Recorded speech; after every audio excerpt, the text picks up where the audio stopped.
जब हम समस्याओं, असुविधाओं या कठिनाइयों का सामना करते हैं तो हम में से ज्यादातर लोग सहज रूप से अपना ध्यान बाहरी चीजों पर केंद्रित कर देते हैं। समस्या ये है कि हम बाहरी चीजों को नियंत्रित नहीं कर सकते।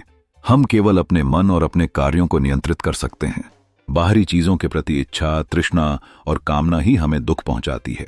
इन बाहरी चीजों के अलग होने की प्रार्थना या इच्छा करने के बजाय हमें इसे प्रभावी ढंग से संभालने के लिए आंतरिक शक्ति और बुद्धि की तलाश करनी चाहिए।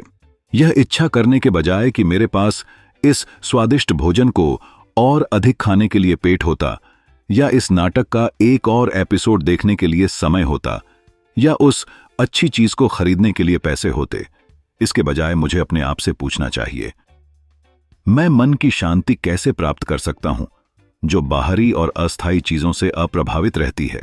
ध्यान की यह प्रक्रिया हमें विचारशीलता की ओर ले जाती है, जहां हम अपने मन की शांति के लिए प्रयास करते हैं। इसके बजाय कि हम बाहरी स्रोतों से संतोष की मांग करें, हमें खुद से सवाल करना चाहिए, मैं ऐसी स्थिति में कैसे रह सकता हूं जहां मेरा मन बाहरी चीजों से अप्रभावित रहे। तो यही वह प्रश्न है जो हमें आंतरिक शांति की ओर ले जाता है। हर बार जब हम आत्म आलोचना के माध्यम से सोचते हैं, हम अपने भीतर की ताकत को पहचानते हैं और वास्तविकता को समझने की क्षमता विकसित करते हैं। यही कारण है कि मैं दर्शन शास्त्र का इतना बड़ा प्रशंसक हूं। अतीत में मैं हमेशा अस्थायी बाहरी सुखों की तलाश करता था, जिसके कारण बाद में मुझे और अधिक की लालसा होती थी। लेकिन दर्शन शास्त्र ने मुझे एक अच्छा इंसान बनकर और दूसरों की मदद करके आंतरिक आनंद प्राप्त करना सिखाया। यह आंतरिक आनंद मेरे नियंत्रण में है और यह मेरे जीवन और दूसरों के जीवन को बेहतर और बेहतर बनाता है। पहले मैं हमेशा दूसरे व्यक्ति की समस्याओं पर ध्यान केंद्रित करता था और सोचता था कि उन्हें कैसे बदलने की जरूरत है, लेकिन इससे हम दोनों के लिए दुख ही पैदा होता है। दर्शन शास्त्र ने मुझे सिखाया कि जब भी लोग या चीजें हमारी उम्मीदों के मुताबिक नहीं होती हैं, तो हमें अपनी गलतियों पर विचार करना चाहिए और सोचना चाहिए कि हम कैसे बेहतर कर सकते थे।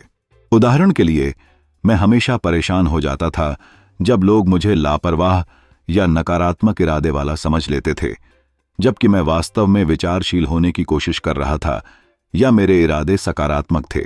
आखिरकार मैंने सीखा कि गलतफहमियां अपरिहार्य हैं। कोई भी आपके मन को नहीं पढ़ सकता। मैं भी कई बार दूसरों को गलत समझ लेता हूं। पारिवारिक और सामाजिक जीवन में हम अक्सर दूसरों की समस्याओं को अपने से आगे रखते हैं। हम चाहते हैं कि लोग हमारे विचारों और इरादों को समझें। यह एक आम गलती है। दर्शन शास्त्र बताता है कि जब हम किसी और को अपनी उम्मीदों पर खरा नहीं पाते, तो सबसे पहले हमें अपनी दृष्टि पर विचार करने की आवश्यकता है।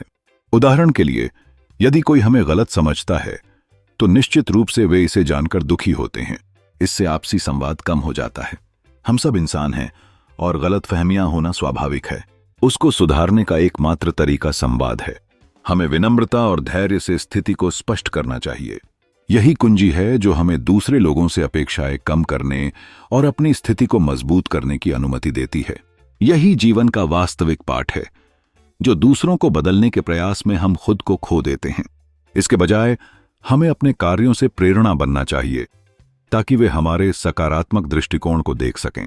इसलिए दूसरों से यह अपेक्षा करने के बजाय कि वे मुझे समझें या यह जांचने के लिए सावधानी बरतें कि वे मुझे समझ गए हैं, मुझे बस खुद से पूछना चाहिए कि अगर लोग मुझे गलत समझते हैं तो मुझे कोई दिक्कत नहीं है, और फिर मैं उनसे विनम्रतापूर्वक और धैर्यपूर्वक संवाद करके गलतफहमियों को दूर कर सकता हूं।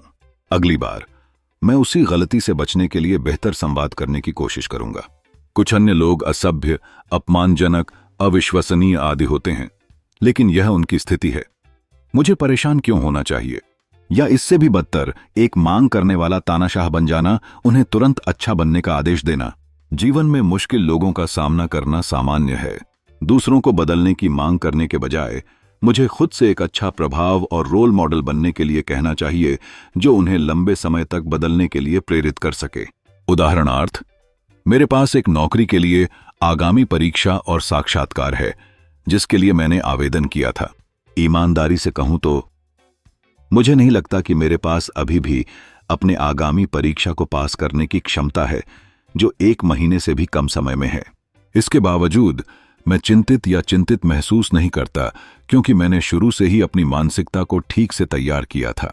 इस नौकरी में आवेदन करने का मेरा क्या इरादा है? अपने माता पिता को खुश करना और दुनिया की बेहतर सेवा करना। अगर मैं पास हो गया तो बढ़िया, अगर नहीं तो भी अच्छा है।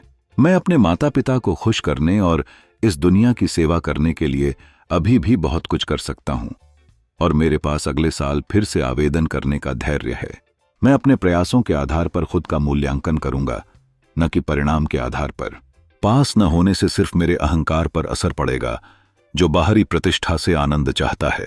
मुझे थिंक लाइक ए मॉन्क नामक पुस्तक में दी गई उपमा पसंद है।